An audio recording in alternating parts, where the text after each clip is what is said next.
Since its founding, immigration has shaped the most important aspects of life in America. These policies create ripples in the United States economically, socially, and politically.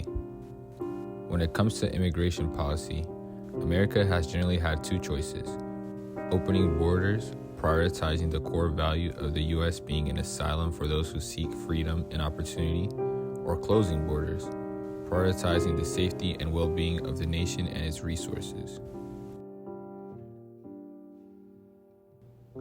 In the turn of the 21st century, one of the worst terrorist attacks on U.S. soil occurred.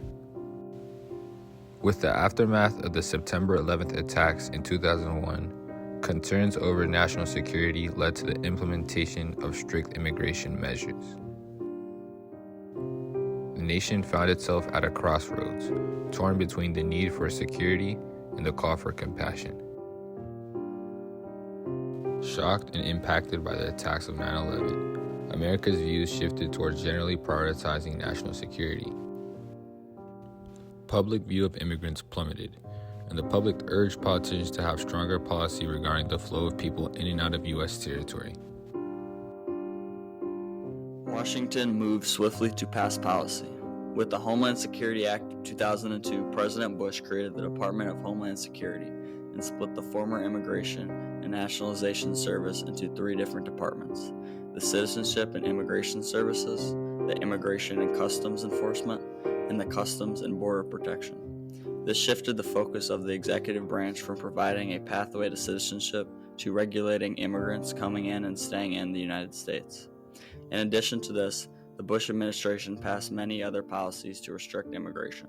The federal government response to 9/11 was a catalyst to immigration policy in the 2 decades that followed.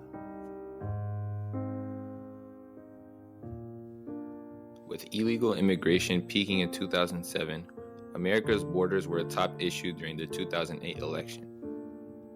Barack Obama proposed a comprehensive pathway to citizenship and to crack down on illegal immigration at the border.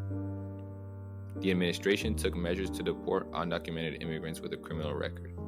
$600 million were allocated towards border security, as well as 7,200 National Guard troops, 1,000 Border Patrol agents, and 500 agents for ICE and CBP each. The Obama administration was also met with criticism from various immigration advocacy groups for its large amounts of deportation. Obama deported around 3 million people, the most out of any president. This was due to several policies that prioritized the deportation of people with criminal records. Deporting immigrants who did not commit any major crimes and were not a threat to national security was not a priority.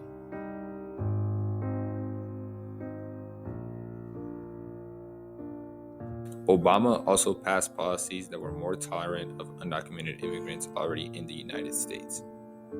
One of the defining moments of his presidency was the passing of the Deferred Action for Childhood Arrivals, known more commonly by its acronym DACA.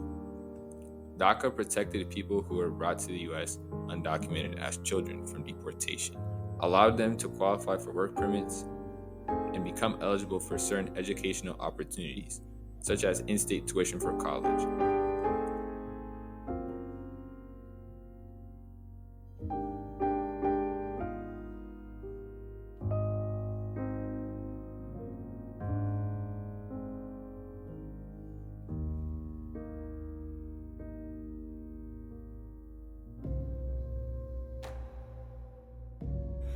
In addressing these counter-arguments, it is essential to examine them within a border context. While economic concerns are valid, studies suggest that immigrants, including low-skill ones, often contribute more to public resources and services through taxes than they consume. The idea that they are solely a strain on these resources oversimplifies the complex economic dynamics at play.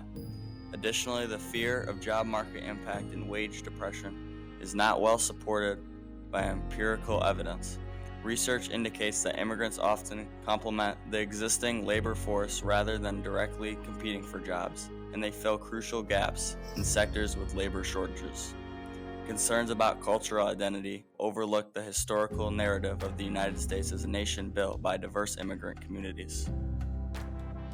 Another commonly used rebuttal against immigration is the idea immigrants will use more federal resources, wasting the tax money contributed by US-born citizens. This belief is inherently untrue, as while immigrants make up 14.6% of the US population, they only consume 11.1% of the government-provided welfare. Lastly, national security is a major concern when opening borders. Again, the belief immigrants commit crimes at a higher rate is untrue. Not only have US-born citizens been the main perpetrator of domestic terrorist attacks in the US, the majority of crimes committed in the US were also committed by US-born citizens.